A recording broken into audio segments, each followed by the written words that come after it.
Yo, what up? We got Yellow Pill in the building early for the intro. So appreciate you coming through. So let me go ahead and hit that. Not even going to do a timer, man. Let's go straight to the intro. Let's go. It's been a long, it's been a long Wash away the toxicity. Wash away the toxicity.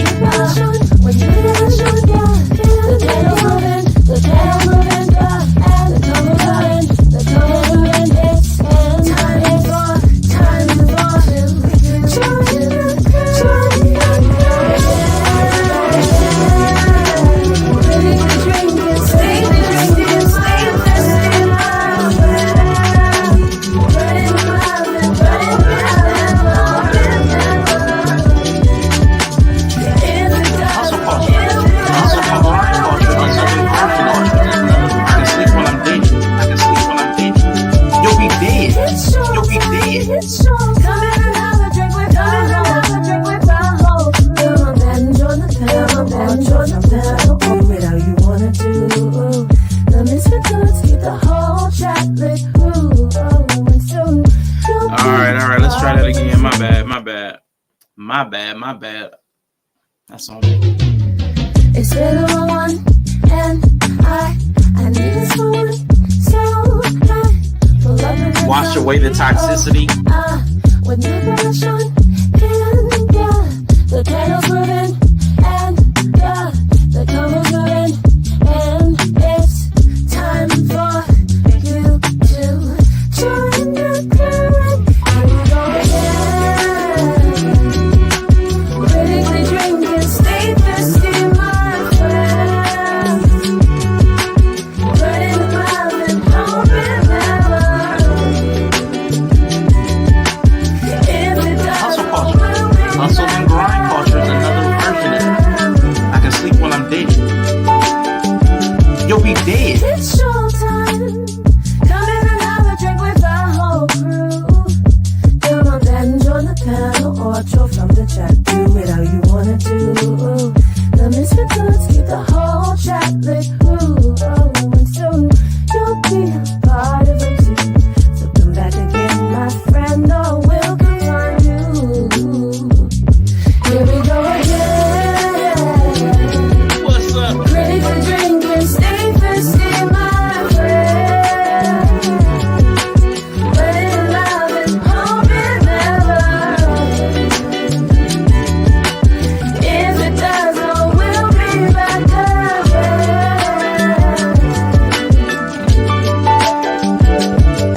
Now let's make one thing clear. Because of you is why we're here. You give us life, you give us love. That is why we want you get to our heart. Come and join the show, 'cause we need you to grow. So pull up a chair and share with us all of the things you know. Here we go again. Critically drinking, stay thirsty, my friend. Learning to love and hope it never. If it does, oh, we'll come back again. And like the song say, hey, don't. I will come find you. Easy way. With a hard way. Amazing. I got my own platform. If I got something to say, I hit my live button, ho. Good morning, good afternoon, and good evening, and welcome to Critically Drinking. Let me shout out to the chat. Oh boy, we got a troll early, y'all. We got Yella in the building. We got Bree in the building. We got Truth and Purpose Nexus tapped in the building. Ooh, we got Troublesome Inya in the building. I want everybody to know one of her hottest food takes. She likes hot oranges during the winter. Yo, so what is up, Truth, man? What's up? Good to see you. Good to see you. Bree is gonna pay me back for trolling. I'm trolling, verb. I'm not a troll.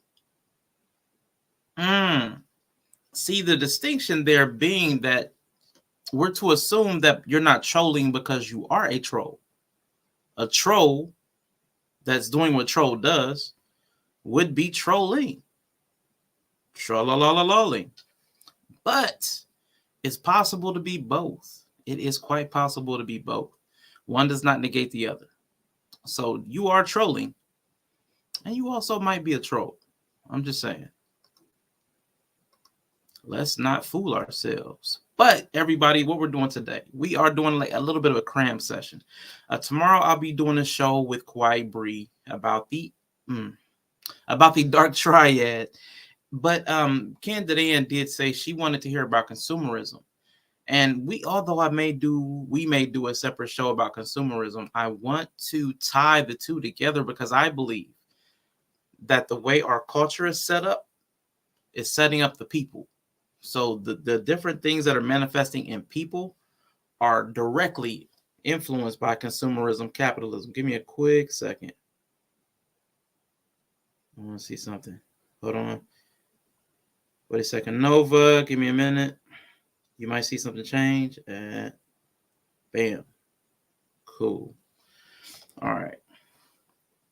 Cool. The greatest troll imaginable happened 43 years ago. Yes. No. Listen, I was hoping you wouldn't chat anything. I know. I was hoping you would chat. I was trying to change the status. They have standard mods and administrative mods, or they have some kind of new language. Anyway, thank you all for being here. Appreciate it. We're going to be going through some videos, and I'm going to be adding some commentary, trying to draw together the dark triad and consumerism. But because there was so much stuff I needed, it's a big concept in my mind, or I don't know enough about it to distill it down further. I didn't want to try to do all of this during the Ism show. So I'm going to do like a long form overview, hour and a half to 2 hours. So, buckle up if you feel like it. If you don't, that's cool too. We will be talking about this tomorrow in a more condensed format, maybe a lot more conversational, because we won't have as many videos to review or concepts to bring in. And I'll try to mitigate some of it today too. I'm going to cut out the individual narcissism, psychopathy, and Machiavellianism. I'm going to cut out the individual videos to save about 15 minutes and go through the rest of it. Mainly focusing on the consumerism aspect and how it drives those traits that everybody keeps saying. Oh, he was a psychopath. Oh, he was a narcissist. Oh, she's a narcissist. We keep using those words. There's a reason that everybody feels like that there are more psychopaths and narcissisms going on. So that's what we're going to do today. So stick with me. And the reason it was doubling was because I had this video added to the stream already. And for some reason I don't know why that happens. Represents 3 personality traits: narcissism.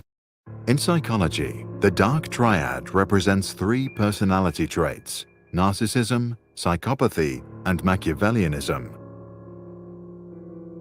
If we were to ask the 3 who has the darkest personality, the narcissist would say, me. The psychopath would say, I don't care. And the Machiavellian would say, it's whoever I want it to be.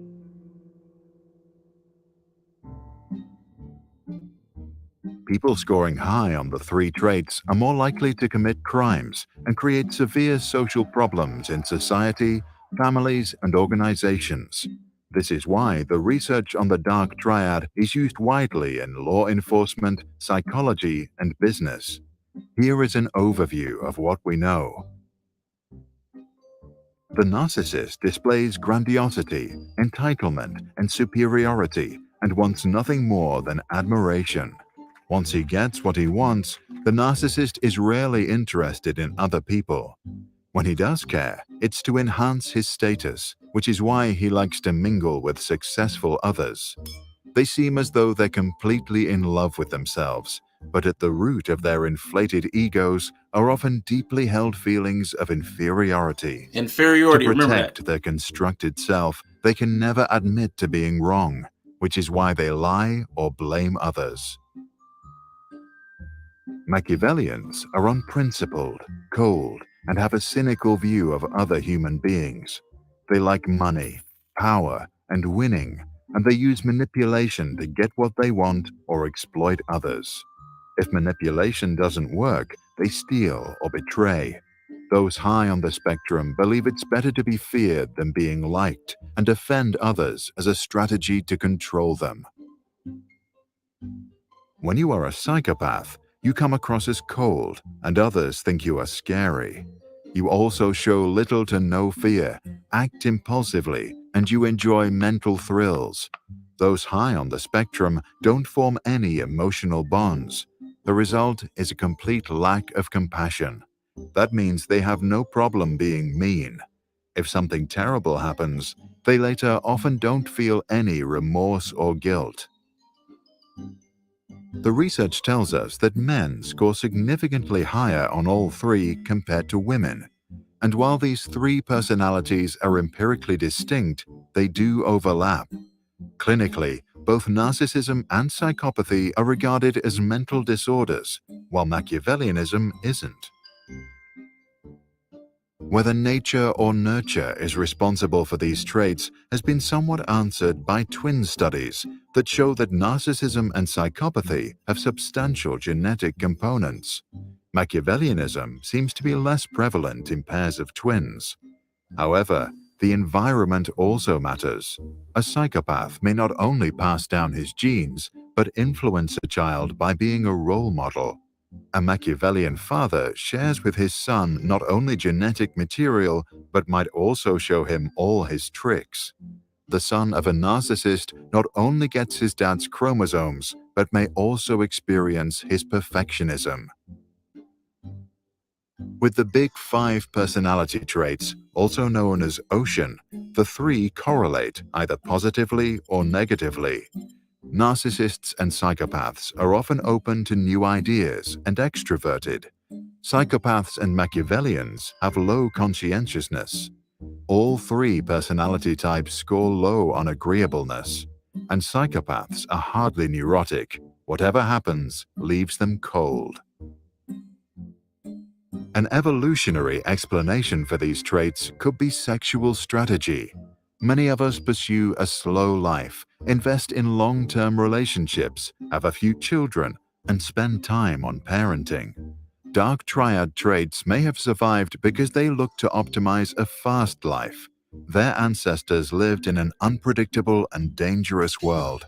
Because of a shorter life, they sought many sexual partners, spent no time on parenting, and did not invest in human relationships. This may also explain why they strive in competitive environments, such as corporations. Here, a Machiavellian may use charm and insults to manipulate others. The narcissist is physical appearance, and a psychopath, physical threats. And since they all lack compassion, they often elbow their way to the top, which is maybe why all three dark traits are well represented in upper-level management. But there are also downsides. If your mind was programmed to be impulsive, aggressive, and selfish, you are also more likely to abuse drugs, feel excluded, suffer from depression, or end up in jail. This is why we may not only find ways to protect ourselves from these darker minds, but also have empathy for them. After all, maybe they didn't choose to be that way. What about you? Did you inherit some dark triad traits? And if that's the case, and if you are aware of them, did you develop strategies to cope with them? Share your thoughts in the All right, let me see. Give me a second. Boom. All right. So, and I thought that was interesting. Yella said he's outside, but he's listening in. Nova. Sometimes JP talks about mass hysteria. I think I skipped something too. I know Marcus has said he thinks that they conflated psychopath with sociopath. I'm not sure exactly what detail that you heard when he said that. Sometimes Jordan Peterson talks about mass hysteria with mental illness and says people come in for rare illnesses in big waves with peculiar symptoms. Maybe the rise in awareness about MPD has a bit to do with that. I think all of it. All the parts matter. All the pieces and parts matter. Mass hysteria is around multiple personality disorder. Yeah. I've seen some crazy things about mass hysteria. Like there was some kind of little dancing thing in the 1600s or something. It was crazy. Yes, I'm a hybrid or anomaly. Okay. Yes, like the TikTok induced Tourette's in teen girls. Yep. Perfect example. That was really good. Yeah. They related. Yee! Okay. Sorry. I hear all those yees and rees. I don't know why, but they're all in a high pitch. So real quick, I do want to go over those really quickly, those definitions. So Machiavellianism is the political theory of Machiavelli, especially the view that politics is amoral, and that any means, however unscrupulous, can justifiably be used in achieving political power. Machiavellianism is characterized by a lack of emotion and a belief that the end justifies the means. Psychologists recognize Machiavellianism along with narcissism and psychopathy as one of the three traits belonging to the dark triad model of personalities. So that is Machiavellianism. So that's the end justifies the means, no matter how cruel or inhumane. That's essentially Machiavellianism. Narcissism, which is getting thrown around a lot these days, especially in the dating spaces, there's two definitions in the dictionary, Merriam-Webster: egoism and egocentrism. That's the first definition: the quality or state of being egocentric, excessive interest in oneself and concern for one's own welfare or advantage at the expense of or in disregard of others. And narcissistic personality disorder is a personality disorder characterized especially by an exaggerated sense of self-importance, persistent need for admiration, lack of empathy for others, excessive pride in achievements, and snobbish, disdainful, or patronizing attitudes. The third definition was love or sexual desires for one's own body, but we're typically focusing on the first two. So NPD and like the egocentricity, I think those two are being conflated when people are talking about it. But I want to move on to the last one, which is psychopathy. Psychopathy is a mental disorder, especially when marked by egocentric and antisocial activity, a lack of remorse of one's actions, an absence of empathy for others, and often criminal tendencies. So as you've heard a lot in all three of those, there's some overlap. The guy in the video talked about there's some overlap in the personality styles. You know, me and Bree talked about personality traits through a 6 archetype descriptor yesterday. So because they have, I guess it was the ocean model, or hexaco is the other term for that same one. I think they added a letter. Those personality styles have some overlap because they're kind of pitched in the same direction. It's kind of like self lifting up the self. So narcissism is focused on me exclusively. Psychopathy allows me to knock anyone down because I have no feelings, so I can do whatever I want. So my motives, my methods can be anything because I just don't care.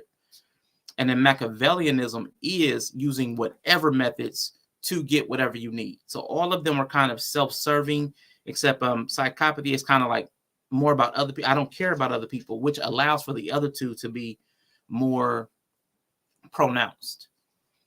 So those three all together are the dark triad. Now, what I feel is important in this is a second concept. He talked a little bit about the way people used to live once upon a time. I believe culture is a big part of how this is spreading, so to speak.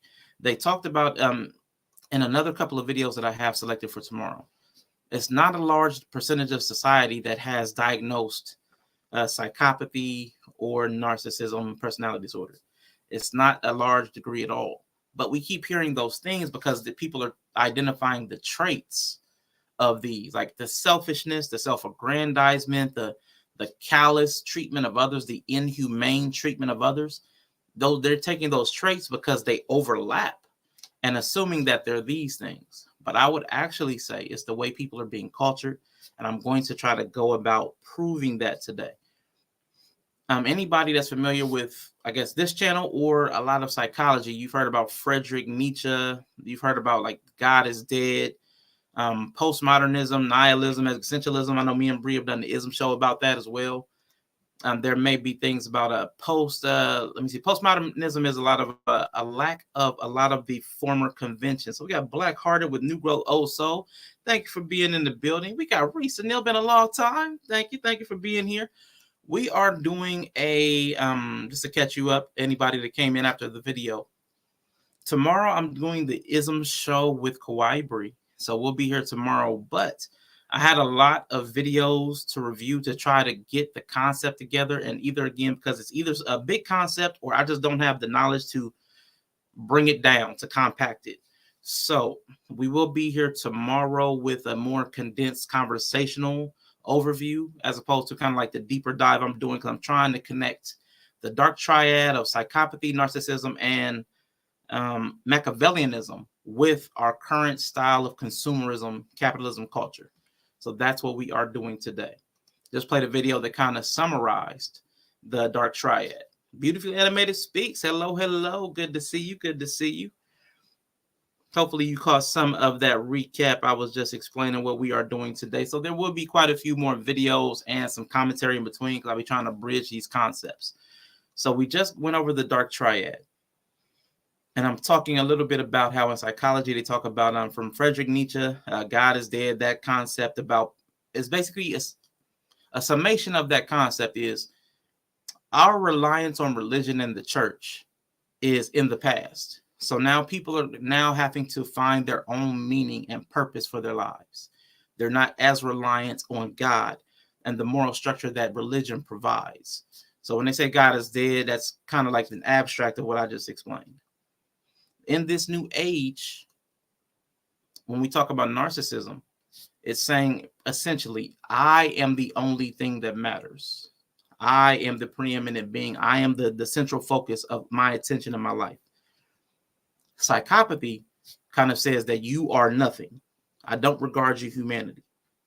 And Machiavellianism says, because I matter and you don't, I can do whatever I need to. Everything's on the table.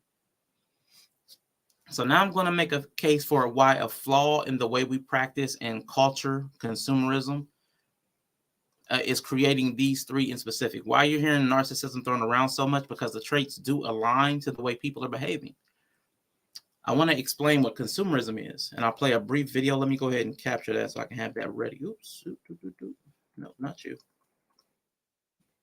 Consumerism is the theory that an increasing consumption of goods is economically desirable, also a preoccupation with and an inclination toward buying and consumer goods, and the promotion of consumer interests. Now let me get that video up, and it's going to just be a quick overview of consumerism. Society, from the smartphone, the TV, to items we take. In this modern age, developed nations have access to products that have truly changed society. From the smartphone, the TV, to items we take as necessities today, like a refrigerator.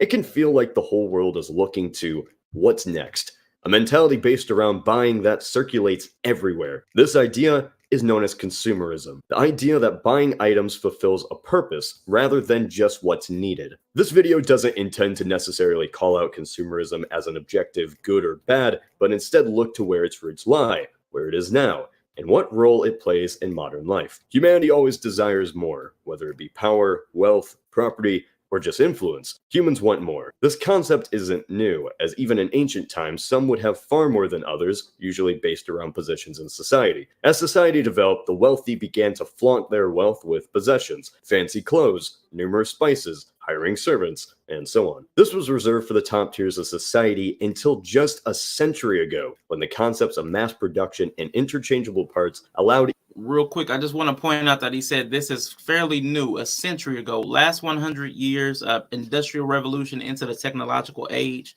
We're looking at an abbreviated time period where culture changed quite a bit. So I just want to shout out real quick, Alonzo Hall, thank you for being in the building. And Mrs. She Said in the building, what is up? Quick question. Can a person have all three? Narcissism, Machiavellianism, and psychopathy?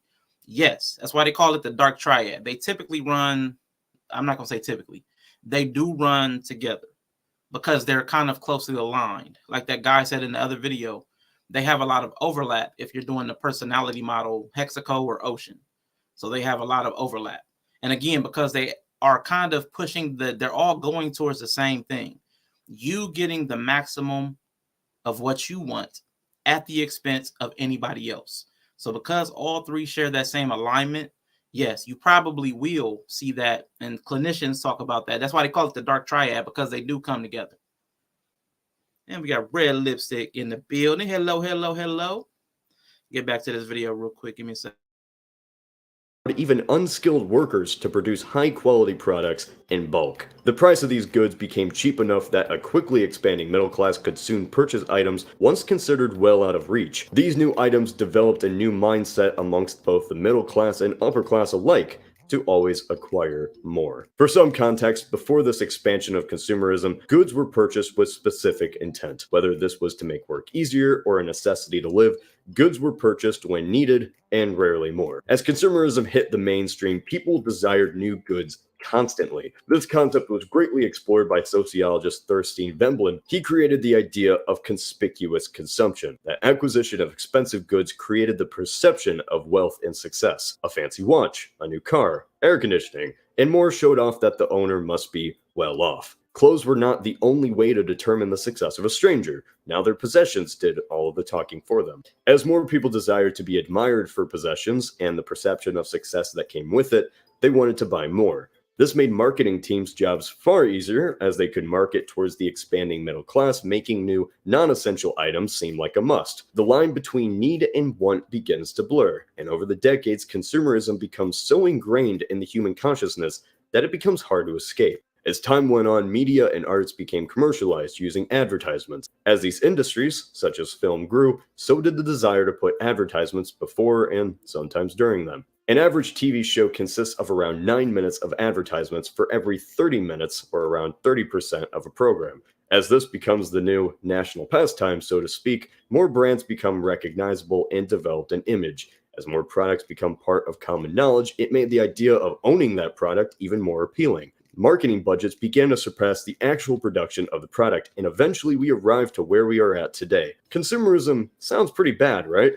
Constant advertisements. Now, just real quick, you notice how he said the marketing budgets, how much they spend to actually tell you about the products, is, you saw that graph, far higher. Probably it's in some industries twice, 3 times as much as it costs to actually develop the actual product. So they're not spending money on the product to give to you. They're spending money on selling you the item, telling you what you need, telling you what you want. So I thought that was an interesting thing. That's a much bigger expense for them. What they're investing in is selling you an idea. They're selling you a dream. But let me read this question. Yeah, consumption is an expensive dinner can actually be an investment in a business or romantic relationship or booty. There you go. So that's going to come into play. That's going to come into play. Yeah, so let me let it go. Desire for more being the mentality of so many, but in actuality, it really isn't all that bad.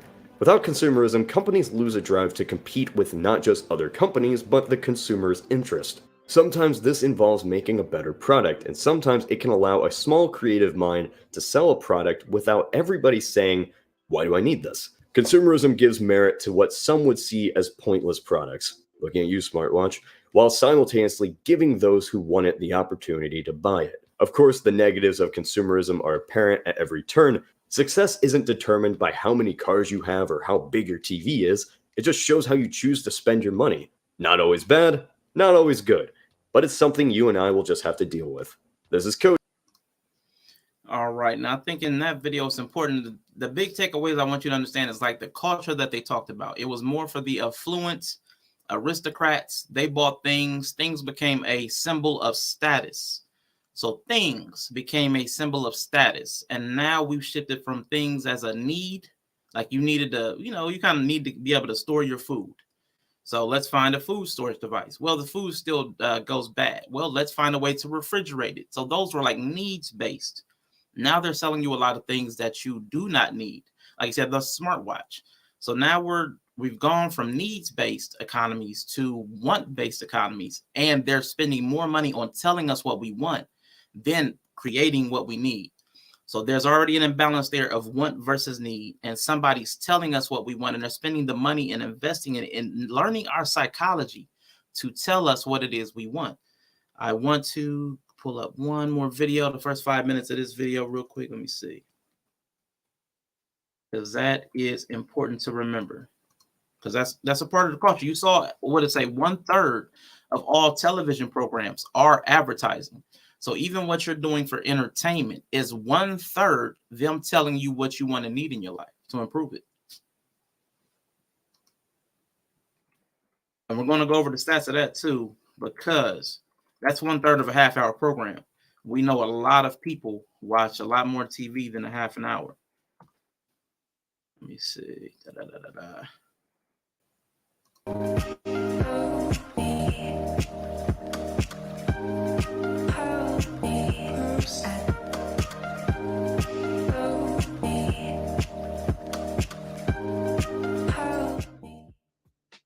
Consumption, an everyday procedure incorporating the utilization of products, goods, and services. Throughout history, humans have been motivated to possess and accumulate things. The consumption of food, water, and shelter as a requirement for survival, while also amassing wealth by trading goods and services in the age-old struggle for social prestige. Since the post-industrial era, society and individuals have shaped themselves through the things that they consume rather than the things they produce. Now, an integral part of our daily lives, consumption has become more than a means for survival, improvement, and leisure, but as an ideological marker used to exhibit our own individual identity, which affects the structuring of our day-to-day existence. The act of consumption has become such a prominent part in the structuring of our lives that we actively and passively consume without much awareness of the act itself. Consumption is now an integral way to relax, entertain, enhance, connect, and exhibit our lives. So what makes up specific day-to-day consumption practices? The way I would like to show this is a pervasive look into my daily routine, showing which consumption activities I participate and reject, and how that shapes my own individual identity. So, a little bit about me. I'm a 24-year-old university student who works part-time in a bottle shop in Fremantle. I was born in the UK and have been brought up by British parents in Australia. I don't affiliate myself with any type of subculture, and if anything, I try to rebel against the mainstream. I do this by not having social media, not owning a car, and being conscious of activities which harm the environment. My interests include Western and Eastern philosophy, self-improvement, football, golf, and exercising. I don't think of myself as an overly materialistic person, but I am still a consumer. And my consumption patterns reflect my identity by the things I choose and choose not to And just consume. real quick, I just want to point out that he did draw a distinction between a consumerism and materialism. Sometimes people are not excessive about the material that they acquire, but consumerism does require you to buy goods. And a lot of times, like he said, it's attached to the identity that you ascribe to. So who you believe you are informs exactly what and how much you're going to buy. Like he's going to continue, like what books he buys is based upon who he believes himself to be. So how you consume is based upon who you believe you are. So, what's up, Quantum? Come join me in my daily routine and a look into my consumption patterns. My bedroom is a great place to first look at some of my consumption patterns and identity markers. On my desk, we see I have a computer, headphones, keyboard, and microphone. To the right of the desk is my bookshelf. These books all correspond to my interests and general consumption of information, which I use to enhance my mind. Around the room are more identity markers, such as the English football scarf, spiritual wall hanger, and the clothes in my wardrobe, which I consume. Hamilton and Dennis explain that consumption is about buying an identity as a way of symbolically completing ourselves. Boom, just read that real quick. Consumption is about buying an identity as a way of symbolically completing ourselves. Our actions of consumption are powered by a desire for self-completion. A lot of us try to fill a void in ourselves with the things that we buy. Humans strive to bring their actual self in accordance with our ideal self. So there's a term that we say on this channel a lot, cognitive dissonance. There's the idea that you have in your head and where you actually find yourself. And the greater that divide, the greater the distance between the two, the more dissonance, the more negative feeling that's likely to manifest in your mind. So that's where this is going. I just want to explain that in case he doesn't read this entire quote. Our actions of consumption are powered by a desire for self-completion. This is said to be a theory in which humans strive to bring their actual self in accordance with our ideal self. This can be seen through my consumption patterns of purchasing books and material which I see to enhance my mind, applied for the ideal self goal of personal development. The clothes which I own are symbolically cultural and identity embedded. Most of my clothing is unbranded or from cheap or local clothing stores. This reflects the interface between the self and society, a way in which I want to be seen, not driven by logos of luxury brands. Even though I do not consume branded clothing items, the clothes I wear are still cultural signifiers of Australian culture. As Slater proclaims, using the codes of consumption of one's culture, an individual reproduces and demonstrates allegiance to that particular social order. So, by wearing the style of clothes which are accepted in society, I act out my membership of Australian culture. My identity as a participant of Australian culture is performed through the acceptance of the culturally accepted standards of fashion. All right, that's where we're stopping that one. But that's also important to note. The first part, before I get to that last part, was he said something about the consumption on identity again. The ideal self versus the actual. Even if we talk about self-development, a lot of people will tell you to go to therapy, go to therapy, go to therapy. There's a cost to therapy. That's more consumption. You have to purchase a service. So even in the act of self-improvement, consumption is a part of it. You have to consume to live. You have to eat to survive. So consumption is not a good or bad thing. Only thing I'm going to try to draw out is the way that we do consumption in America has created the problems of the dark triad that we started with. And last thing he did, he talked about pretty much like a lot of us will talk about being put in a box. People expect you to show up a certain way. Our society has certain things that are expected of you to walk away, talk away, dress away, look away, your hair a certain way, crown act. So there are certain things that let us know where we'll be accepted and where we won't based upon the culture that we wear. We have to buy certain things or look certain ways to fit in, whether that's ladies and makeup, beauty standards, whether it's men and trying to look a certain level of masculinity. There are things that we have to consume to reach the ideal that the culture places in our minds. So I do want to move on to the next one. This next one's a little longer, and I'm going to keep trying to draw this parallel through these videos. So it's important to remember that culture is being influenced. Consumerism is a part of our culture. It's a big part of our culture. I think all of us know that. But we need to see the downsides of it and how it's creating the type of personality traits that we're all pointing out that are in these broken relationships, broken people. Give me a second.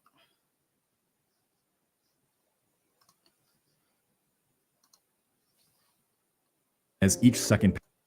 It was the existential philosopher Jean-Paul Sartre. I forgot about this.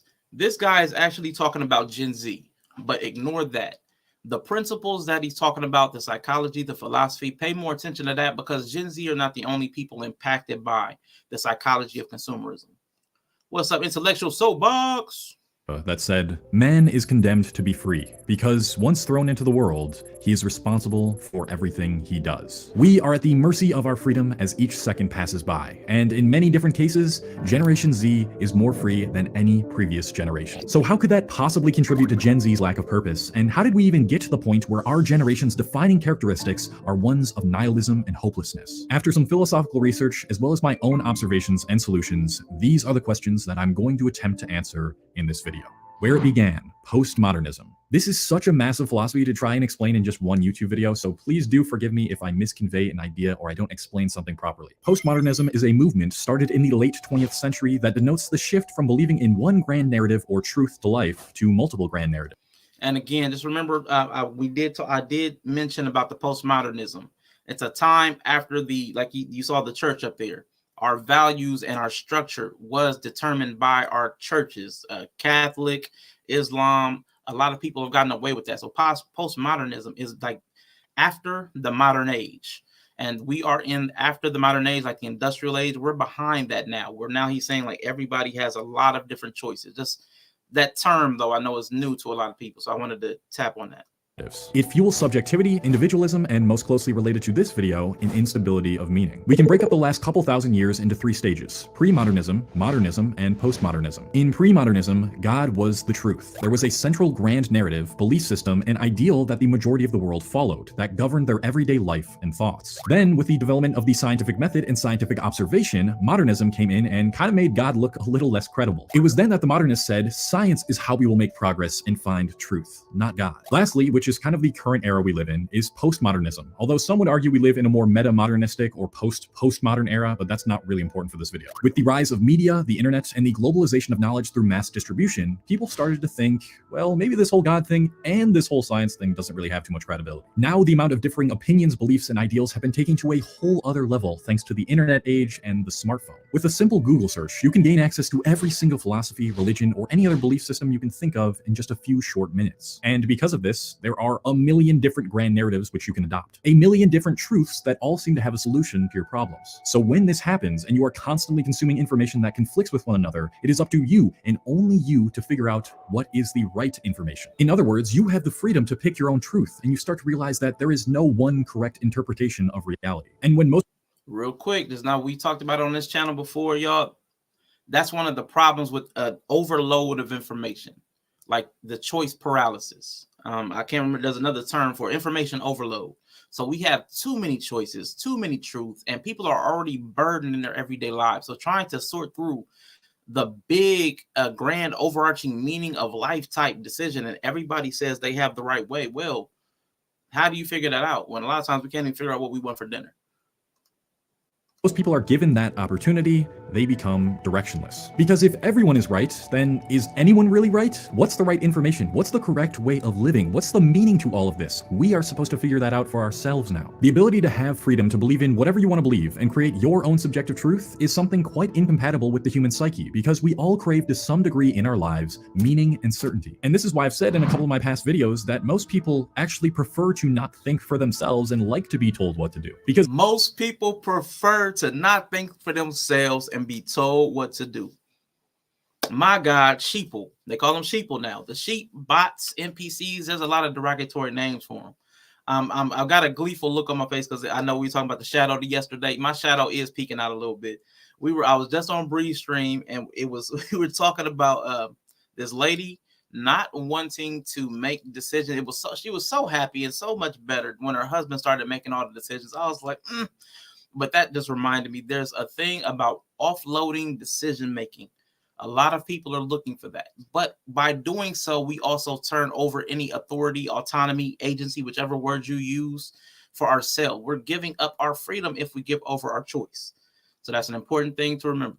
Because then we can convince ourselves that our actions and the consequences of those actions are not by our own doing. And when we're told just one truth or narrative, it gives us a singular direction to strive towards, and purpose and direction are synonymous with one another. Now it feels like there's nothing solid to believe in, and we keep asking ourselves this question: who do we know who to trust? When there's no trust and no direction, then purposelessness becomes the symptom. And not only that, but it also leads to a lack of trust between individuals. When we don't know who to believe, who to trust, or who is right, it makes us second guess others as well as a byproduct. And that lack of trust can contribute to a lack of community that we are now seeing. Why is that important? Well, community, that is a conglomerate of minds that focuses on shared goals and ideas, is one of the best ways to elicit more purpose from your life. But I'll explain this point in more detail in the next section. So that leads me to the second section of ideas that I want to go over that come out of postmodern thinking, which are hyperreality, signs, and symbols. Hyperreality was a term first coined by the philosopher John Baudrillard, and it is described as the inability to distinguish the real from the signifier of the real. In other words, it's the blurring of lines between reality and the thing that is simulating reality. Looking into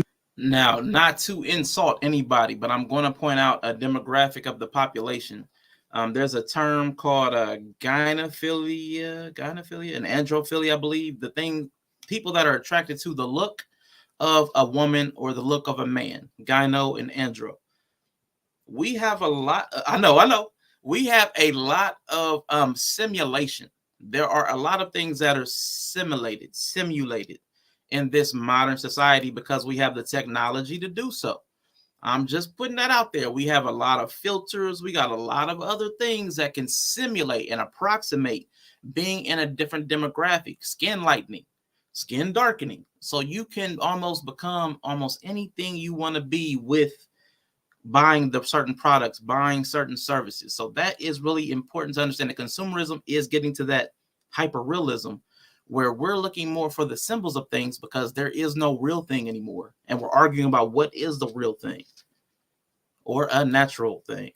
Shout out to that hoax by Aretha Franklin. The way we have interacted with objects and why we choose to interact with those objects over the past few hundred years can help us to understand this concept of hyperreality more vividly. Before our current reasons for purchase and consumption, the value of a commodity was typically based on the amount of labor put into it, how it was compared to other objects in the market, which is typically known as exchange value, as well as its usefulness, known as use value. But what has overtaken all three of these types of values in the postmodern era is a commodity's sign value. A commodity's sign value is how it differentiates itself in a system of objects through what it represents. Most objects we surround ourselves with and interact with are based around symbolism. That is to say, how the object makes us be perceived in a social hierarchy. Not only that, but commodities, aka objects, have become far more reproducible and movable than in traditional pre-modern times. So what happens when the objects which the majority of Western society interact with become based around status, wealth, upgradability, replaceability, and mobility? Well, I want you to see these 5 words, and I'm going to tie them into something else real quick. Just watch these 5 words he says. Interact with become based around status, wealth, upgradability, replaceability, and mobility. Status, wealth, upgradability, replaceability, and mobility. Does that sound like relationship conversations to y'all? Have y'all heard that about relationships? Doesn't that sound like what we're doing with people? When y'all hear people talk about in these relationships, when we're talking about manosphere conversations, red pill conversations, women hypergamy, we're talking about status, wealth, upgradability, replaceability, and mobility. You're replaceable. I can move up. I can do better. So understand these same concepts. They don't stop. They don't stop when you're buying a product. They don't stop with your batteries. It doesn't stop with your phone. It's becoming our mindset. This is a part of our culture. This is a part of who we are now. And we're doing it to each other, which is going to tie back to the dark triad. But I want to take it a little bit further. But I mean, look at those words that he's using and think about the conversations you've heard about relationships. It's about the status. Objects which the majority of Western society interact with become based around status, wealth, upgradability, replaceability, and mobility. Well, that creates a society full of my bad. people more focused on outwardly appearances, wealth, status, and other forms of symbolism. And the one thing all of these have in common is a lack of depth and humanity. In a Western world revolving around signs, the signs themselves, aka the thing that the object represents, become indistinguishable from reality and become more real than the object themselves. And this now to that point, the symbol becomes more real than the actual thing. How many people and how long have we pointed out that people were more interested in a wedding than the marriage? How many people were more interested in being married than actually being committed? How many people were more interested in that idea? How many people want more the children more than the relationship that creates the children? So there's a symbol in our mind that these things represent. The wedding represents something. Why do I want that, but I don't want the marriage? I don't even care what man walks me down the aisle. I mean, who I'm walking down the aisle to greet. I don't care. Why do I care about the kid? We've heard a lot of people talk about their children. I wanted somebody to love me. That's a symbol. You don't even know the person yet because they're not even in your womb, but you're saying they symbolize love. So the idea of a child means something. There's a symbol. Then when you actually get the child and they have needs of their own because they're a human being and not a toy, you're bothered. You don't want to be put out. It's an imposition to actually have to work towards anybody else's needs because they were never a person. They were a symbol. We're replacing people with symbols because of that consumeristic mindset, in my humble opinion.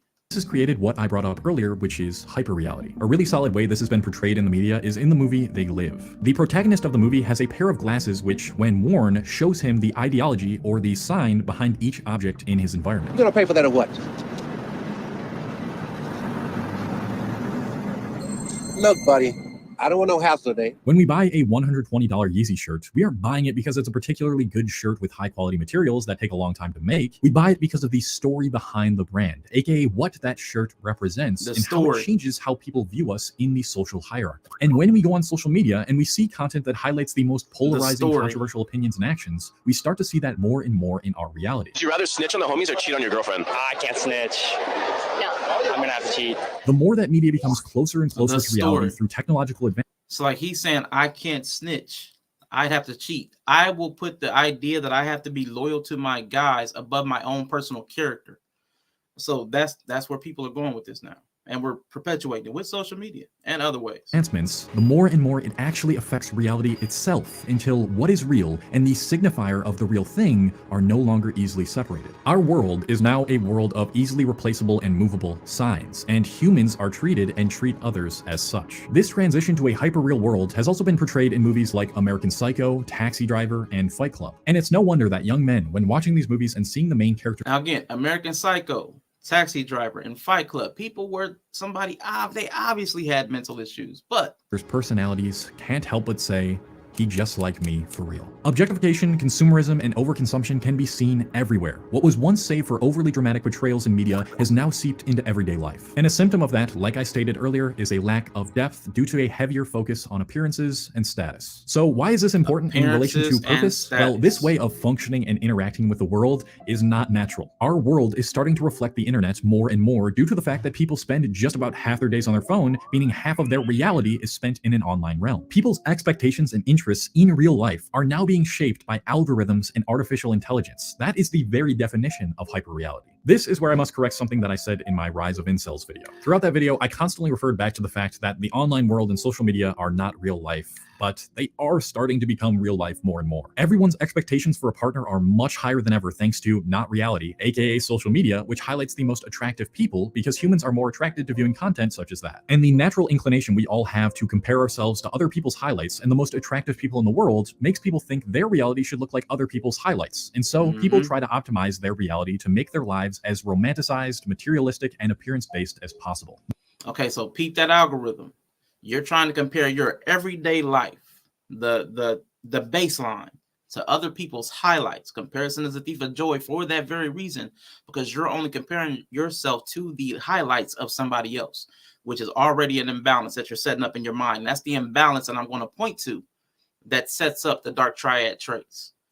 But don't compare yourself. Don't compare your everyday to other people's highlights. No longer are Snapchat and Instagram filters exclusive to their respective platforms. People are getting surgery to look like Snapchat and Instagram filters in real life. Likewise, anime bodies are no longer exclusive to anime. With some trend bologna sandwiches, you too can look like Baki. If you're a young person in Generation Z and you've been unable to really connect with people on a deeper level, a good portion of that is probably due to the fact that most people lack the ability to dive deep into themselves and don't really want to anyway in our current society, which does not value that. And I'm certainly guilty of all this too. I sometimes let a TikTok on red flags you shouldn't ignore from a woman affect my entire perception of a woman in real life. I lift weights partly because I enjoy it and it makes me feel good, but also because I know people in modern society will perceive me as having higher value, and I use polarizing titles and thumbnails, just like this video, to grab your attention. At this point— all right, that was it for that one, but I thought that was some interesting points. Yeah, he's definitely saying some truth. And there's that constant conditioning.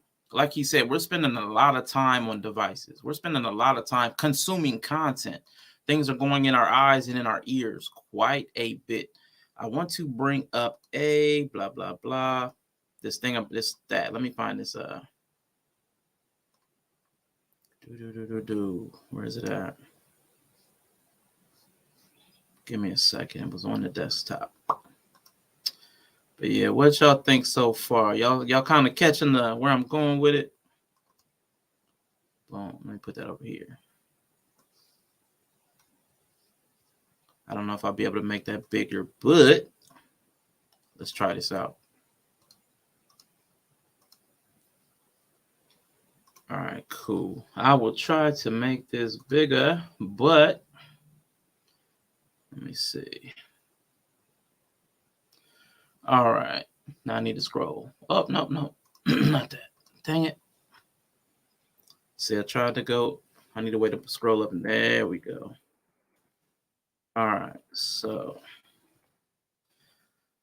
indeed, children see 1 hour of commercials for every 5 hours of programming. So 1 hour, 1 in 5. And this was back in 1997. A child watched 25 hours a week. They would spend 264 hours just watching. And let me see, when the average U.S. child watched 25 hours a week, he would spend 264 hours of the year, or the equivalent of 6.5 weeks, or 40-hour work week shifts, just watching commercials. So imagine in a year, your child in 1997 was watching 6.5 weeks of advertisement. And again, that's the children who are most impressionable. And again, this is also 1997. So that figure has definitely gone up. This is significant when we consider that the most essential product of advertising industry is hunger. That is, hunger, displays that word with want. Hunger, the most essential component of advertising is developing a want. That is, commercials are intended to create a feeling of lack in the viewer, a deep ache that can only be assuaged or satisfied by purchasing the product or service. As Dr. Neil Postman, chairman of the Department of Communication of Arts at New York University, points out, whatever the advertiser needs to know is not what is right about the product. Again, because they put in more money for advertising than they do for research and development. So not what is right about the product, but what is wrong about the buyer. So we hand our children over to Madison Avenue to be told hundreds of hours a year how hungry, how bored, how ugly, how unpopular, and they are and will continue to be until they spend or persuade their parents to spend a few more dollars. And then we wonder why our children feel so hungry, bored, ugly, and unpopular, and why they are so needy. And that's the children. That's not even us, because we're doing the same thing to ourselves. We're pulling a lot of that same want and lack through comparison, through our own minds in social media, the news. We're feeding that to ourselves constantly through what we consume. Give me a second. Yeah, and I bet the efficacy of advertisements has gone way up. Absolutely, because they've studied psychology. They've perfected shape, color, all that stuff. Bree be talking about color theory. Like, they're experts in us. They're more expert in us than we are. Advertisers know they're buying our data. I don't even know if I have the video queued up. Let me see if I had a video queued up. Because the next video is talking about advertisement, but I don't know if it's talking about selling our data. Because nothing free is free. So all of the free apps, all of the things that are free apps, like you watching me on YouTube right now, that's a free app. But it's not free. There's a cost associated with running it. They're getting their money. Where are they getting their money from? From advertisers. Advertisers are paying for you to have a free app so that they can reach you. They're getting your eyeballs and attention, and they pay for your attention. That's what the advertisements are doing. That's why you have free apps. The only reason they could be free is because you're the product. If it's free, you're the product. Bree already pulled it up. That's right. Thank you. So let me pull up this next video about advertising. No, it says shut the stream down. No, sir. Bam. Let me see. Wow. Let me see. Got it. Don't show the tip again. Wow. Was anyone get time to read or write or play or breathe? Yeah, no, that's a lot. We spend a lot of time in front of devices. I mean, me too. I try to make sure I spend the bulk of it learning something. I do try that. But if your thing is free, you're the product.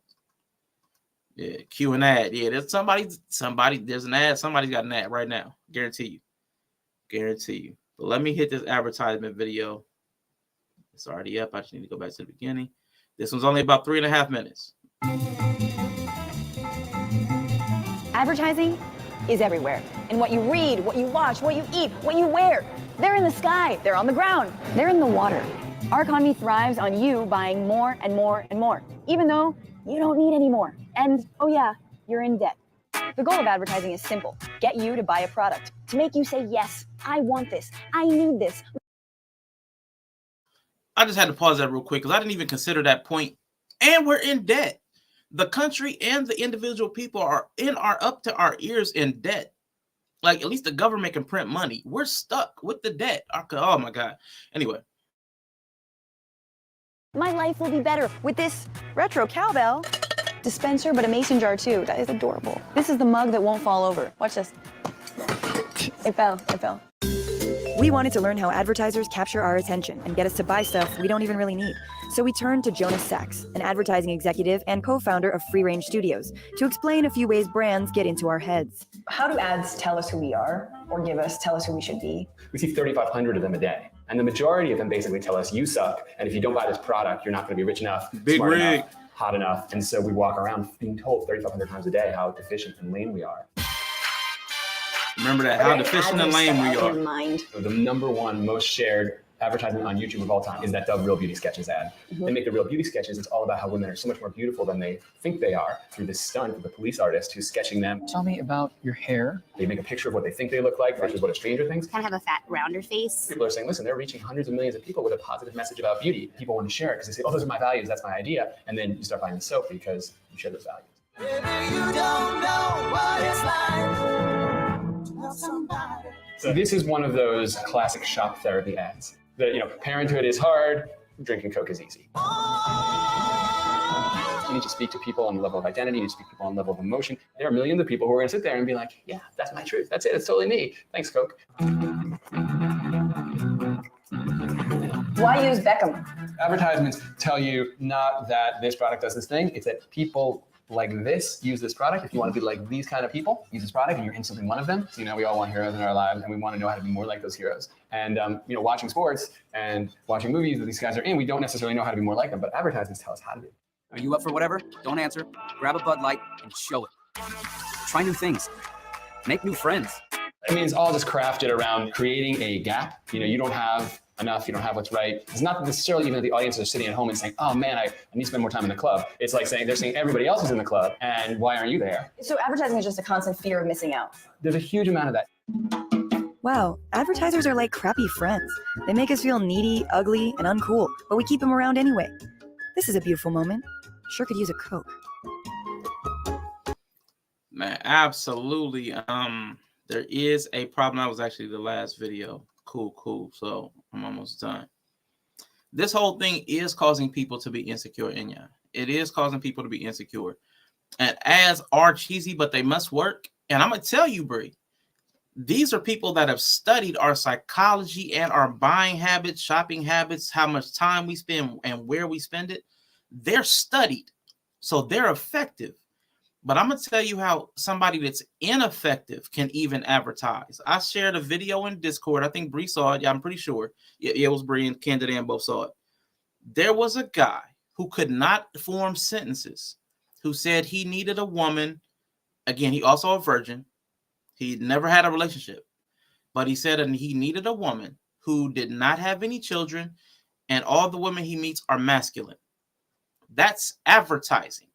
That's a talking point. That's something that he heard because we've heard it. And we've heard it regurgitated so much so that people who have never even had the experience to understand what they're asking for are asking for these things. A want and a lack was created in somebody that could not form a complete sentence because of repetition of hearing. There's a term called cognitive ease, or I'll say the way church says it, faith comes by hearing.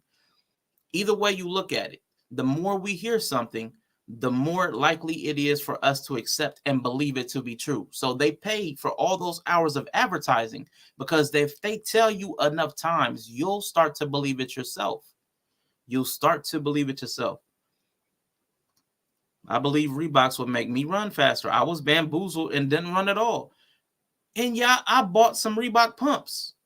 Because I knew that was going to be the fix. Woo, fix it, Jesus. I saw that. I felt a little sorry for him. Yeah. So we are being bombarded with ads that sell us a deficiency, a lack, and a prospective way to solve it, to allow us to be like this hero, like the guy said, that will allow us to look different, be different, act different, talk different, that allow us to be successful. It's creating a cognitive dissonance. It's creating the problem in our mind. Comparison is the thief of joy. Do not compare your everyday to other people's highlights or the lie that's been manufactured to make you believe that it didn't take a team of people to create the moment that you saw.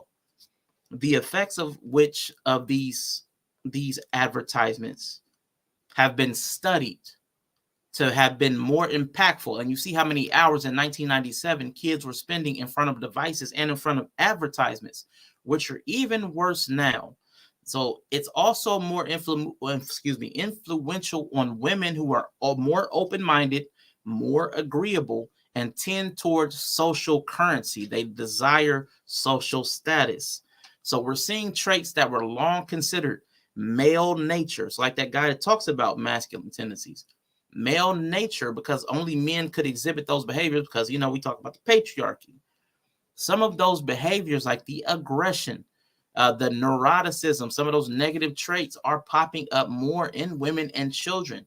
A lot of the things that might have only bothered men is being more pervasive in other populations, other demographics, but that's something we could talk about another day. So to satisfy the need that's been created by the advertisement which promotes the consumerism, we in our minds, our brains, because we have amazing bodies and amazing minds that are adaptable, our minds have to counteract the constant negative programming to balance itself out, to even be operable and functional, to create what people call homeostasis, to even function and maintain. Your mind has to be at a certain level. And if you're constantly sucking up things that are telling you that you're less than, that you're not good enough, that somebody else is better than you, well, guess what your mind has to do? It's got to balance that out. So, like, just an example, if you are having a bad day, most people try to do something to cheer themselves up, or to cheer each other up. Man, you like you're having a bad day. Let me do something. I just want to lift your spirits up. You know, I want to lighten the mood a little bit. We do that because we're trying to balance out the scale. If we're having too good a time, I know I'm one of those people. Many of us start looking around for the other shoe to drop, or knock on wood, or some other version of, like, let me get back to whatever I was doing, because we try to temper the highs and we also try to balance out the lows as well. We try to ground ourselves. Or if somebody is cheering us on, we'll say stuff like, don't be gassing me up, or don't give me the big head. Again, that's a mechanism to keep you balanced, to keep you centered, not to be too high or too low. That's a natural tendency that we've developed. I don't know if it's natural nature, but we do it. So the culture, therefore, the individuation that is promoted, that rampant, continual, invasive consumerism, and that push towards it, create the needs it creates have to be counteracted by your brain to create a functional balance. So to counter the ideas of us not being enough, we have to use narcissism. We have to use narcissism and its tendencies to inflate the self, to properly calibrate our self-worth, to balance out the insecurity that is pushed in our constant glut of advertising and consumerism. To counter the world being better than us, we use the traits of psychopathy to devalue everybody around us, to bring them down, to again create that same balance. Anything that's higher than me has to be brought low. That's in the Bible too. Anything that's low has to be brought high. Homeostasis. To deal with not being able to compete with these lifestyles that we cannot live up to, we become Machiavellian. Do anything to get ahead. Abandon morality. Get rich or die trying. To the fact that women, to get to the beauty standard, would risk their lives on some surgical procedures. That's, I will do anything to get where I need to go. That is a corruption of the mind that we are trying to balance out, and the mind is doing that of its own accord to balance us out against what we're consuming, what we're taking in advertisement. Our mind will always try to seek balance, homeostasis. So as long as we're going to feed it negativity, another realm this is in is dopamine. Dopamine, the pain and pleasure center. That's another balance the scale type thing. So if you lean into pleasure, you're going to be more acutely aware of the pain, and vice versa. It's the same thing here. We're diving so much into the pleasure that we're only acutely aware of the pain. We're getting diminishing returns on the pleasure. So our mind is trying to balance these things out. So that is the conclusion I've come to. I'm going to catch up on these chats real quick. Yeah, you saw that you felt a little sorry for him? I see where you're going with this. Brilliant. Have you ever watched Darren Brown? He shows us how subliminals work. I've never seen that. I like when he guesses what the people will draw and then exposes how he did it. No, I've never seen that. Darren Brown. If you could send like that, just type that in Discord. That way I'll remember, because I definitely will not remember. Oh yes, especially with the Super Bowl coming up. People pay thousands of dollars to have People pay millions of dollars to have their ad shown for 15 to 30 seconds. Just to show you how much they're spending. Let me see. Super Bowl ad cost 2023. $7 million. According to Front Office Sports, Fox reportedly is asking $7 million for a 30-second window. $7 million. That's the cost of having your attention for 30 seconds during the Super Bowl. He basically manipulates dudes to perceive a reality that didn't happen. Sees if he can get people to do things contrary to their nature. Absolutely. It's like the scripture, the eyes are the light of the body. So what you see can definitely influence you. Absolutely. I'm lost. We don't watch Netflix in my home. It was canceled. That's what's up. Good working example of what Rashawn is talking about. Okay, great. I'm going to search for this. Hopefully it's on you. I don't know why I'm reading it like that. Hey, NA. How you doing? How you doing? Hopefully you're doing well. And economists will say advertisement, increase production costs and prices, accelerate monopolies, mislead consumers, and multiply their perception of needs, and socially disrupt with malinfo. Absolutely. Absolutely. I'll list some good ones in Discord. But, folks, I appreciate the time.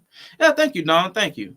If anybody wants to come up and chit chat, I'm done with that, the cram. I'm done with that.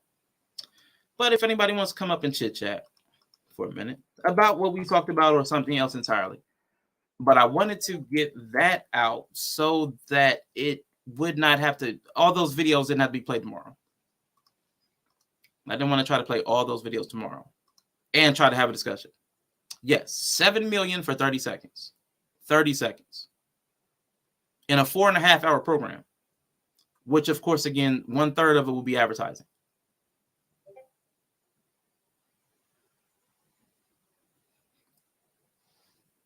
This consumerism, that rampant consumerism, not even now, they even have us looking forward to the commercials. We're looking forward to the things that tell us that we're deficient. Like, how twisted is that? Like what Nova just said. Let me start at what Nova just said. Misled. Multiply our perception that we need more things than we need. And then socially disrupt with bad information. We're socially disrupted if we're asking for and looking for and anticipating the things that are causing us negative feelings because they're pointing out a lack in us, a lack in what we have, a lack in our life. That's problematic. I would say in some way, was that sadistic? Where you like to see yourself harmed? Let me look at that word. Let me look it up. Or was it masochistic? I think it's masochistic. Yeah, and that's I'm using it wrong because it's typically talking about deriving sexual gratification, but enjoying, okay, the second term, in general use, enjoying an activity that appears to be painful or tedious. We enjoy the activities that are causing us pain. We enjoy art of self-destruction. Like smoking cigarettes. We enjoy the things that are hurting us. We enjoy the things that are killing us. I don't know how they do it. I don't know how they get us to love the things that are killing us. It's done with food. Absolutely. So I know. I love some sugar. I love some sugar. Now, sugar in and of itself wouldn't kill me. An advertisement in and of itself wouldn't hurt me. But if I take in too much of it, which our lifestyle, our culture is overconsumption, abundance. What's that thing? Everything's bigger in Texas. Portion sizes, portion control. It's the way in which we do everything. That's a culture. If it's the way in which we do everything, if everything we do is too much, that's a cultural thing. That's a cultural affect. That's a function of our culture, is to do more, go big or go home. Everything's more, more, more. How do you like it? How do you like it? Like that's that is a problem. If that's our culture, so our culture is influenced by consumerism. Consumerism is creating such a lack, a perceived lack in our minds that, of course, our minds are going to try to make itself functional. You cannot handle all that negative toxicity in your mind. So it's going to flip it. I'm going to be narcissistic. I'm going to be psychopathic, psychopathic, and I'm going to be Machiavellian to counteract the three things that consumerism tells me, that I'm less than, you're more than, and you'll never have it. Those 3 lacks. Oh man, was it? Even in the Bible has the 3 lacks: lust of the flesh, lust of the eye, and the pride of life. Like there's 3 lacks, 3 major lacks that are being sold to us that our mind has to help us overcome, whether we're present of trying to help or not. We are slowly killing ourselves, basically. Yeah, and the way we do things is harmful to us, is the way I'll say it. The way we live is harmful. And we have to start to counteract things on our own, because nobody's going to stop feeding us. That's the point of consumerism. They're going to sell it to you as long as you're willing to buy it.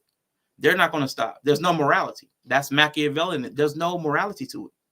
They're not here to help you. Only you can save you. But we got Alonzo Hall in the building. My God, how you feeling today, bro? I'm feeling good. I just came up here to advertise and tell everybody that they're lame, they lack, and they're terrible if they don't come buy life insurance from me. No, but no, I definitely found this stuff to be very, very interesting, and it's going to have an effect now on my social media channel. And you can actually see it in things like social media. Where you have things like like you said, the guy who was a doggone virgin talking about the women are too masculine, and you have no reference of what they are, because if you use your mom as a reference, that's completely different, because there was no romantic aspect involved in it. So it's a nurture relationship versus that of a mate. And then, like the using of celebrities is a humongous one, right? Again, I'm in the financial world, so I'll just talk about FTX and all these coins that came around. I had a relative whom I was explaining about Dogecoin, and he was like, "Oh, I've been doing this since 2017." I was like, "I've been doing this since 2011," but another relative of ours who owns 2 barbershops, I wouldn't tell him how to fade my hair, right? I might be able to bald myself, but there's even the advertisement of having control of things. And like the chef at a 5-star restaurant is that for a reason, even though there's still that consumerism, right? We might still be able to now do the TikTok. Hey, listen, I could cook up a Ruth's Chris steak too. Yeah, but no, right? So there's kind of the balancing of that, as you were saying, right? Where you have the one aspect that's the pain, right? Or if we're masochistic and we enjoy pain, it dampens the pleasure. Or I may be saying that wrong how you said it, but one causes another effect.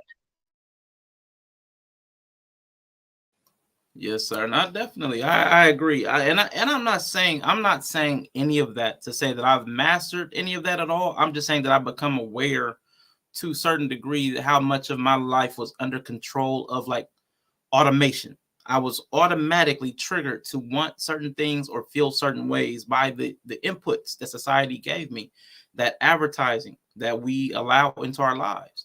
So I understand how easy it is, because I'm a person too. All I'm saying is the more we are aware of our world, the more we're aware of ourselves, we can make better choices. Because one thing I know for sure is not going to happen. Nobody's coming to save any of us individually or as a group. It's not happening. So we're going to have to make the individual choices that better our lives. And if we're all bettering our lives at the same time, then we just have a better group, whatever group that we belong to, whatever group you ascribe to. Like that guy said about a consumerism and individuality, identity, whatever group you ascribe to. If everybody in it is better, again, the chain is only as strong as its weakest link. We have to understand that. And other people are studying us to be able to better sell us the things that might kill us, because our culture of consumption is to a high degree. So if they're studying us to sell us things, why don't we study ourselves to be able to pull back from the table? Like, that's my only point. No, you got a great point there. But like I said, man, I watched this particular one for a selfish reason. Literally a video that I just released when the dude was like, "Yeah, sometimes you gotta put polarizing titles and negative pictures, and people will jump on it more." I was like, you know what? That's true. Anytime I've even realized that in like my interactions on Facebook when I was clean shaven, nobody said nothing. As soon as I started swearing, oh, that might affect your business. Well, the last decade, it hasn't, and I've been shiny clean. So now when I swear, suddenly you're concerned, but it triggers an emotional response. So yo, bro, that's just amazing. And then I also came up here again, tell everybody, you lame, you're horrible, and I'm better than you. Buy life insurance. No, but that's because of what Bree said. You know, go big or go home, and even that, you know, is what. Why do we need to go big? You know, in terms of, and then what is going big? Because you know, one person's big is another person's, you know, minuscule. That's why a concept I liked. And one of there were too many videos to try to use all of them, so I kind of pared them down on the stream on Twitch. But one of the concepts that's another person, like, nobody has an idea of enough. What consumerism does not give you is the idea of enough or satisfied. So everybody just looks for as much as possible, which that concept, we have a word for that. Looking for as much as possible is called greed. So we're acculturating greed. We're imparting greed into people through another name. If you have no concept of what enough is, that's just a rephrasing of greed. I want more is the same as I don't know when to stop. I'm just going to keep consuming until I'm exhausted. Well, that's what greed drives people to do. It's just you're just coming at it from a different angle. Same animal, you're just looking at it from a different angle. Yeah, no self-regulation. Yeah, I appreciate that, man. But make sure y'all go get those insurance products from Alonzo Hall. You know what we're talking about, consumerism. Yeah, exactly. Come consume or you're lame and terrible, and we're all better than you. But now I appreciate that, brother. I'm gonna hop that down. I actually should be doing some work instead of watching YouTube. So I think I'm gonna go do that. I appreciate you taking your time to come up. No doubt, man. Listen, like you said, you like to watch things that teach you how to learn, and I will definitely say that, or not teach you how to learn, but that you can learn from. And the majority of the time, especially the isms, you know, there's an aspect somewhere where you can take something valuable from. So I appreciate you and keep up the good work, bro. Salute. Thank you so much, Alonzo Hall. Appreciate you. So, y'all, I do appreciate I appreciate the fact that I did not have to put a clickbaity title or thumbnail on here, and people were here the entire time. So thank you. All I did was put Cram session, topic review for Ism show, and y'all showed up. So, I mean, that means we have done what I hoped to be able to do, was to create people that wanted to be present without needing to be emotionally triggered to be there. So, I mean, right now, I feel like I'm getting everything I need for the most part on that end. So I definitely don't have to keep trying to play around with thumbnails and titles. That I'm a little happy that y'all came for a Cram session. Y'all came for knowledge. That means a lot. Let me see. No Face in the movie Spirited Away, personification of consumerism. Spirited Away is a movie about consumerism. Absolutely. So that is super dope. Now, the last thing I will say, a bit of housekeeping before I head up. Bit of housekeeping. February is going to look a little bit different. There's one last thing I am going to try in the month of February. I've been trying stuff out. I've been trying little different things here and there. Again, even with the titles and I've been trying different things here and there. But during the month of February, I am going to try one other thing. You'll see it next month. I'm still working on how I want to present it. But next month, I'll probably be doing the Ism show still on Tuesdays. I'll probably be doing the Come On Man on Thursdays. And there's one other thing I want to get in at some point. But after March, let y'all know, after March, I may not be here. My rent is going up. I'm trying to negotiate the rent. But if it's going up, I'm probably not going to be spending time on YouTube gratis, for free. Just letting y'all know. So I definitely wanted to let y'all know. So in February, there will be some different changes coming to the platform but again, all that'll come. That'll come. And now we're going back to the crazy. And y'all's talking about very refreshing like tuna and Hawaiian punch. Nope. Also, Inya says, I think I said this earlier, she enjoys hot oranges in the wintertime. I don't even know what that means. Like, do you microwave it? Do you boil it? I don't know. But y'all, we're getting ready to head up out of here. If nobody else has anything they want to say, I'm getting ready to head out. Wireless Woman, thank you for coming through. We are at the end of our time. Wireless Woman will be here on February the 9th. February the 9th. Thursday, February the 9th. Yep.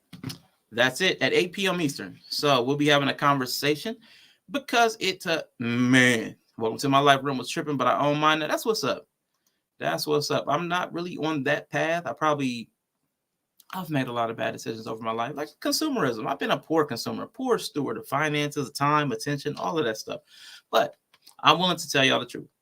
Are we coming back with dues? Hey, there's gonna be something, Risa. There's gonna be something because what I have to, because even the time I'm spending, that's a consumption. I'm consuming my time. So if I'm going to be consuming my time and other people are consuming my time and there's nothing to come out of it, I can no longer spend the time in that manner. Now, of course, I'm not looking to get rich. I'm not even one of those people. My methodology, my belief is if everybody gave $1 a week, that would be sufficient for me to understand that people are voting with their dollar. And $1 for me, that's just a symbol. That's a symbol that you're willing to pour into the platform, even if you don't have a lot of means. I know a lot of people that look like me don't have a lot, but I know that's less than a coffee once a week. And people will spend hours with you and not offer much at all. I get it. It's free. Like the YouTube app is free. So we get adjusted to free. But again, if it's free, you're the product. And if I'm giving my time for free, I'm the product. And I do want to produce, but I also need to consume. It's a symbiosis. It's got to go both ways. I have to get something out of it. Less than a bag of chips. So again, I do keep my information on the thing. I don't make active appeals. That's never something I wanted to do. I don't tell people to like. I don't tell people to subscribe. And I do not actively ask people for money. But what I try to do is make all of them available for anybody that wants to. So for me, what would help me, and in February, I'm going to try to find a way to work that into anything I do. Ask for the $1. Not asking for a lot. Not even asking for more. Last time I asked for $1, somebody gave me 5, somebody gave me 10. $1 from each individual once a week if they consume my content for more than like some people pass through 15, 20 minutes. If you're a passerby, I'm not looking for anything from you. But the people that are here for hours on end, they're with me the whole time. Even the lurkers, you're there for 3 hours. Throw $1 once a week. I don't think that's asking too much. But that's going forward. That's going to be starting next month. I will be making more active appeals because Bria's been trying to tell me for a long time to get over my conditioning about the repulsion of asking for money. Just, she's been trying to tell me. I got to get over that. That is less than dollar store product. Now it's $1.25. Absolutely. He doesn't tell us to like. He doesn't tell us to describe, but he does tell us to flood. Yeah, it works over here. I put it in Nightbot too. Now y'all gonna be warning each other. But listen, all of y'all, I really do thank y'all for your time. Hopefully y'all continue to support however you can, whenever you can. But I will be moving forward how I need to move forward. So in the so February for sure, I'm going to be making a more active appeal, more assertive, as somebody would say. In the month of March, because I'm going to have to reallocate my time, I may be.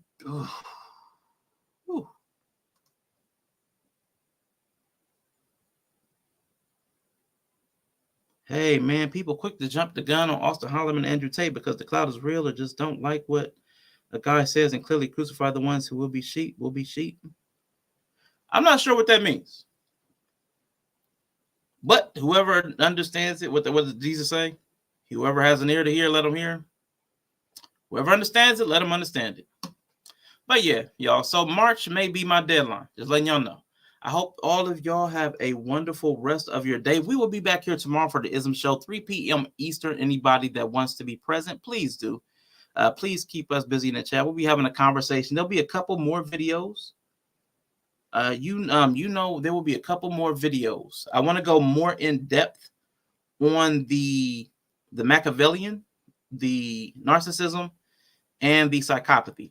We'll spend more time and attention on the actual traits of those 3 conditions, diagnoses, personality types. So absolutely, y'all. That's it. Absolutely. Riza definitely tapped in. I know she couldn't follow me to Twitch. Twitch got too many bright lights and all that stuff. I know you feel about asking about me. I was the same way, but you got to do what you got to do. Absolutely. Yeah, so let me get ready to find that outro. I hope, let me see. Let me do this isn't the isms. I'm going to do Omar. I like Omar. Umar. All right, y'all. I will see y'all tomorrow. Anybody that can. Otherwise, I'll see y'all Friday for Come On Man. Real quick, last point of business. Come On Man will be on Friday at 3 p.m. instead of Thursday. Thursday, I'll be on Twitch on the channel for Kawaii Breeze friend, Holy Grail. So I know y'all don't follow me on Twitch. That's cool. So I won't be here on Thursday. I'll be here on Friday, 3 p.m. Friday. Come On Man, 3 p.m. tomorrow for Ism Show. I will see y'all. Peace. Who the fuck are you? Excuse me. I only debate my equals. All others I teach. Need all the hundreds and 50s, let's spread it. I'm with this shit, so let's get it. Killing it, leaving the body, no medics. Sound like I'm Lenny Kravitz. You have cooned so bad, my brother, that they damn near need to put your face in the dictionary next to the word coon. And I don't mean no disrespect, my brother. White man play you like he play Sega. He play you, this is you. He ain't even got to be in the hood. He got this. He played Negroes like this. But they not speaking up against your oppression. I wish another coon, boot-licking, shut-jiving Uncle Tom will get in my face talking about we need to be patient. We gotta sweat. Y'all don't want to sweat. Y'all don't want to sweat. Y'all just want to be comfortable. It's none of your concern. You don't have the right to ask me where I've been. You don't have the right to know what I was doing. You messed up, and I took a break. And guess what? The next time you mess up, I'm going to take another break.